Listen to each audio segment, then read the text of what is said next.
کے پاس کوئی سرمایہ آ گیا، کوئی قوت ان کے پاس ہے، کیا ہے، کس بلبوتے پر، کیا اللہ ان کے ساتھ ہے؟ تو ہند نے کہا تھا وہ سفیان محمد کے ساتھ اس کا خدا ہے۔ اس نے یہ فتح دی کہ آج ہم سب پر ان کو غلبہ ہو گیا۔ تو یہ علم جو ہے یہ عام آدمی کو تو نہیں سمجھتا، حضور کے پاس تھا۔ تو حضور ایسے امی ہے کہ اللہ تبارک و تعالیٰ ان کو لکھا ہوا بھی دکھا دیتے ہیں کہ کیا لکھا ہے، اور جو نہیں لکھا ہوا وہ بھی بتا دیتے ہیں، اور جو اللہ بتا دیتے ہیں حضور سنا دیتے ہیں۔ ایک صحابی نے کچھ لکھوایا، آپ نے خط لکھوایا، لکھو۔ حضور بولتے رہے، حضور خود نہیں لکھتے تھے، یہ حضور کی شان کے خلاف تھا کہ حضور لکھے۔ حضور تو فرماتے تھے، بیان کرتے تھے، ابلاغ ہے، بلغ ما انزل الیک من ربک وان لم تفعل فما بلغت رسالته واللہ یعصمک من الناس۔ جو آپ کے رب کی طرف سے آپ پر نازل ہوا بس اس کو سنا دیں، پہنچا دیں گا۔ یہ لکھنے لکھانے کے کام اور کریں گے، وہ صحابہ کی ڈیوٹی لگی کہ آپ لکھو۔ تو اس کو ایک صحابی کو کچھ لکھوا رہے تھے، خط لکھوایا، کوئی ہدایات سے کوئی لفظ ان سے رہ گیا یا کوئی لفظ زائد لکھ بیٹھے ہوئے، حضور کی نگاہ پڑی، حضور نے فرمایا یہ کیا لکھا ہے، اس کو ٹھیک کرو، جیسے میں نے بولا ویسے لکھو۔ تو لکھتے پڑھتے نہیں تھے، یہ کام نہیں کرتے تھے، لیکن کائنات کے سارے پڑھے لکھے جو لکھ بھی سکتے ہیں، پڑھ بھی سکتے ہیں، حضور صلی اللہ علیہ وسلم کے علم کی، عین کی جو زیر ہے نا، اس تک بھی نہیں پہنچ سکتے، نہیں پہنچ سکتے۔ حضور کو اللہ خبر دے دیتے ہیں، سب کچھ بتا دیتے ہیں۔ ہاں جی، تو امیین میں حضور مبعوث ہوئے، جہاں سے بات ہوئی، حضور تشریف لائے۔ تو 4 کام ہیں، جتلو علیہم آیاتی، اللہ کی کتاب کی تلاوت کریں، آیات کی تلاوت کریں۔ حضور نے تلاوت کی، جو نازل ہوا حضور تلاوت فرماتے تھے، حضور قرآن بھولتے ہی نہیں تھے، یہ بھی بول سکتا تھا، حضور نہیں بولتے۔ اور پھر صحابہ سے فرماتے، جن کی ڈیوٹیاں اللہ کے حکم سے لگی ہوئی تھی کہ فلاں فلاں کو معمول کر دو کہ یہ آیات لکھو اور فلاں جگہ لکھ دو، یعنی نازل ہونے کی ترتیب اور ہے، اور یہ جو مصحف آج ہمارے ہاتھ میں ہے یہ ترتیب اور ہے۔ دونوں ترتیبیں اللہ تعالیٰ نے قائم فرمائی۔ نازل تو ہوا حالات کے ساتھ ساتھ، حالات کے مکہ میں نازل ہوا، مدینہ میں نازل ہوا۔ بعض صورتیں جو ہے وہ مکمل طور پر مکہ میں نازل نہیں ہوئی، کچھ آیتیں مکہ میں نازل ہوئی، پھر مدینہ میں نازل ہوئی۔ تو اس ترتیب سے تو نہیں چل سکتا نا۔ حضور صلی اللہ علیہ وسلم فرماتے ہیں کہ اس کو فلاں رکوع سے پہلے لکھو، اس کو فلاں آیت کے بعد لکھو، وہاں لکھو جہاں میں کہہ رہا ہوں۔ تو حضور نے تلاوت فرمائی۔ تو تلاوت سب سے پہلی بات سمجھ لیں، قرآن کریم کی تلاوت کرنا مستقل عبادت ہے، مستقل عبادت ہے، سمجھ میں آئے چاہے نہ آئے، سمجھ میں آئے چاہے نہ آئے۔ اس کی تلاوت کرنا، اپنی زبان کو اس پاکیزہ کلام سے تر کرنا، اپنے دل کو روشن کرنا، منور کرنا، اپنے دماغ کو روشن کرنا، اس تلاوت سے یہ نعمتیں حاصل ہوگی۔ یہ کرنا کر کے دیکھیں، کوئی بھی پڑھے گا سکون ملے گا، دل دماغ روشن ہو جائے گا۔ تو اس کو پڑھنا مستقل عبادت ہے کہ حضور علیہ السلام نے تلاوت فرمایا۔ صحابہ نے بھی پہلے بغیر سمجھے تلاوت کیا، جیسے حضور نے تلاوت فرمائی صحابہ نے ویسے تلاوت فرما دی۔ وہ باقی مرحلے آگے آئیں گے، اسی آیت کے اندر موجود ہے۔ تو تلاوت سے 2 کام ہوئے، ایک تو قرآن کریم کے حروف جو ہیں وہ متعین ہوئے، الف سے لے کر یا تک حرف طے ہو گئے کہ یہ حرف ہے، اس کے علاوہ کوئی حرف نہیں۔ پھر یہ حروف آپس میں ملے تو یہ الفاظ بنے، یہ بھی طے ہو گیا۔ اب ان الفاظ کو ادا کیسے کرنا ہے، کہاں زبر ہے، کہاں زیر ہے، کہاں پیش ہے، کہاں جزم ہے، کہاں شد ہے، کہاں چھوٹی مد ہے، کہاں بڑی مد ہے، ٹھیک ہے نا؟ یہ ساری چیزیں حضور صلی اللہ علیہ وسلم کی تلاوت سے طے ہوئی ہیں۔ حروف، الفاظ کی ادائیگی، اور وہی آج تک چلے آ رہے ہیں۔ حروف بھی وہی ہیں، الفاظ بھی وہی ہیں، اور تلفظ بھی وہی ہے جو حضور صلی اللہ علیہ وسلم نے جس طرح قرآن کریم کو ادا فرمایا بھی الحمدللہ رب العالمین ایسے ہی پڑھا گیا، اس کی زبر دیر میں کوئی فرق نہیں ہم کر سکے۔ نبی علیہ السلام نے ایسے ہی تلاوت فرمایا الحمدللہ رب العالمین۔ دوسرا مرحلہ وَيُزَكِّيهِمْ، اب جو آ گئے نا قریب جن کو سنایا تو حضور صلی اللہ علیہ وسلم نے پھر ان کے دلوں پر توجہ دی۔ حضور نے ان کے عقائد کو درست کیا، ان کی عادات کو درست کیا، ان کے اعمال کو درست کیا۔ جیسے برتن کی صفائی کرتے ہیں، منجائی کرتے ہیں، حضور نے صحابہ کے دلوں کی رگڑائی منجائی کر کے نا پاک صاف کر دیا اور اس میں قرآن اتار دیا، صاف ستھرا کر کے نا برتن، پھر اس میں قرآن رکھ دیا۔ وَيُعَلِّمُهُمُ الْكِتَابَ، تیسرا فرق جو ہے کہ اب کتاب کی تعلیم شروع ہوئی ہے۔ یہ جو آج کل کہتے ہیں کہ بچوں کو آپ جو ہے وہ قرآن رٹا رہے ہیں، مانا تو اس کو آتا نہیں ہے۔ مجھے سمجھائیں، ایک 5 سال کے 6 سال کے بچے کو آپ کیا مانا سمجھائیں گے؟ اور یہ بات کہنے والے جو لوگ ہیں، میرا ان سے اکثر یہ سوال ہوتا ہے کہ آپ اسکول میں کیوں گئے؟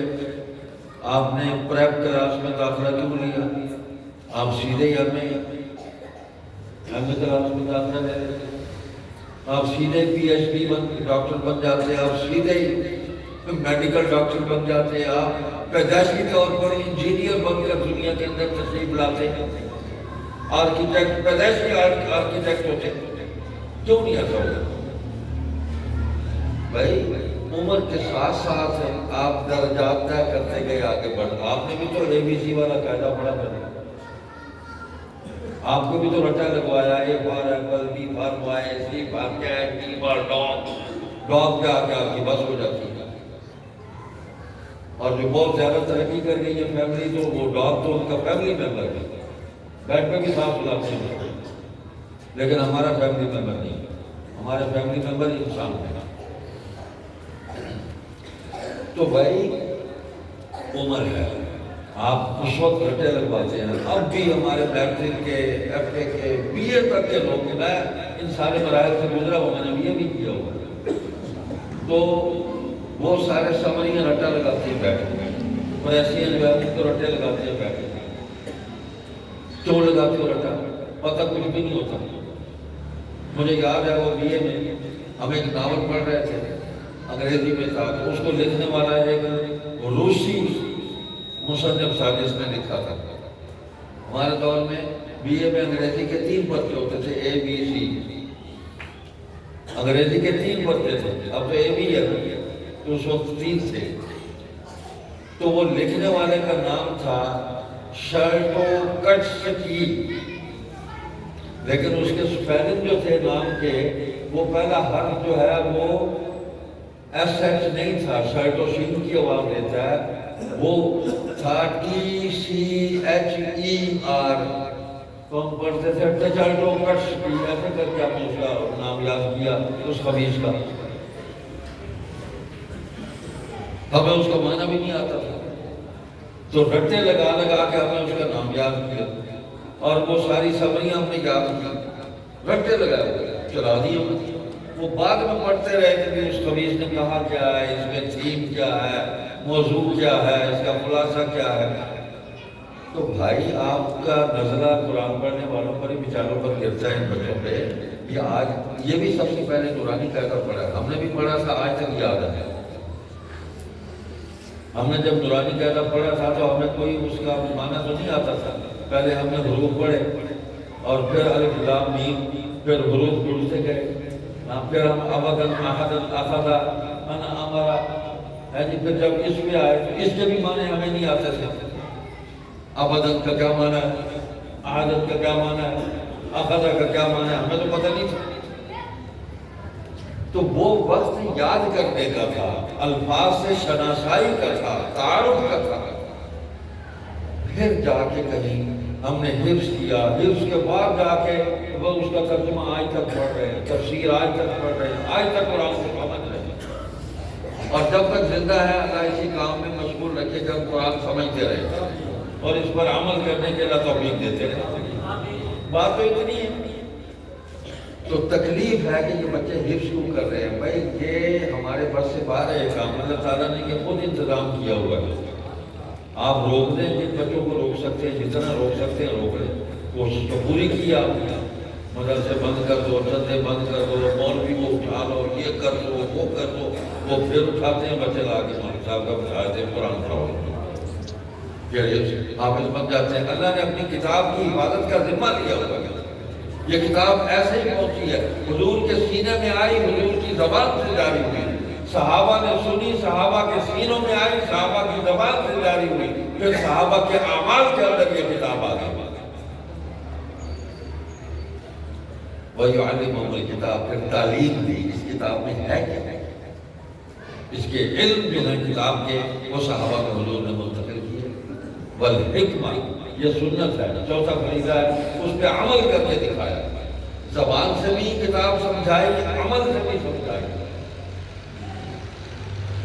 یہ فرائض ہے، اور یہ دیکھ رہی ہے چاروں فرائض ایسے ہی آج تک ادا ہوتے آ رہے ہیں، ایسے ہی جیسے حضور نے صحابہ کو سکھائے ویسے ہی آج وہ تسلسل ہے، تواتر ہے، توارث ہے، اس امت کے اندر یہ قیامت تک چلتا رہے گا۔ ہمارے بچے یوز کرتے ہیں، حضرت قاری صاحب بچوں کو کہتے ہیں کہ بھائی دور کر لو، دور کر لو، کیا مطلب؟ وہ سپارہ سنا لو، وہی سپارہ سن لو، یا سب کی سپارہ ہے سنا لو سن لو، سبق ہے سنا لو سن لو، منزل ہے سنا لو سن لو۔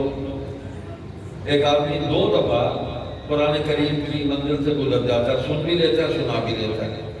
آپ کیا سمجھتے ہیں کہ یہ کوئی قاری صاحبان نے یہ عمل ایجاد کیا ہے؟ جبریل علیہ السلام حضور صلی اللہ علیہ وسلم کے پاس حاضر ہوتے تھے تو حضور کے ساتھ دور کرتے تھے، حضور کو سناتے تھے پھر حضور سے سنتے تھے۔ تو یہ سنت آج تک چلی آ رہی ہے، آپ اس پر عمل کریں آپ کو نقل یاد ہو جائے۔ حضور نے نوافل میں کھڑے ہو کر قرآن کی تلاوت کی، صحابہ نے حضور کی نقل میں تلاوت کی۔ آج تک ہمارے استاد جو ہیں وہ ایسے ہی کرتے ہیں، بچوں کو نوافل میں کھڑا کر دیتے ہیں، جوڑی جوڑی بنا دیتے ہیں۔ تو قرآن سے جو مرضی کر لے اس امت کو آپ لا تعلق نہیں کر سکتے، جو مرضی کر لے، لگا لو زور جتنا لگانا ہے۔ پوری دنیا کے اندر یہی قرآن ہے جس کی تلاوت ہے، اور اللہ تعالیٰ نے اس قرآن کی صفت جو اس کے جو نتائج ہیں، اس کے جو فوائد ہیں وہ بے شمار ہیں۔ 4 باتیں وہ بھی بتلائی۔ اعوذ باللہ من الشیطان الرجیم، یا ایھا الناس قد جاءتکم موعظۃ من ربکم وشفاء لما فی الصدور وہدی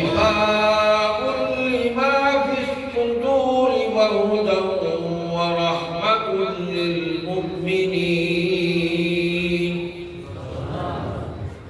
اے لوگ، تمہارے پاس تمہارے رب کی طرف سے نصیحت والی کتاب آ گئی، موعظۃ من ربکم۔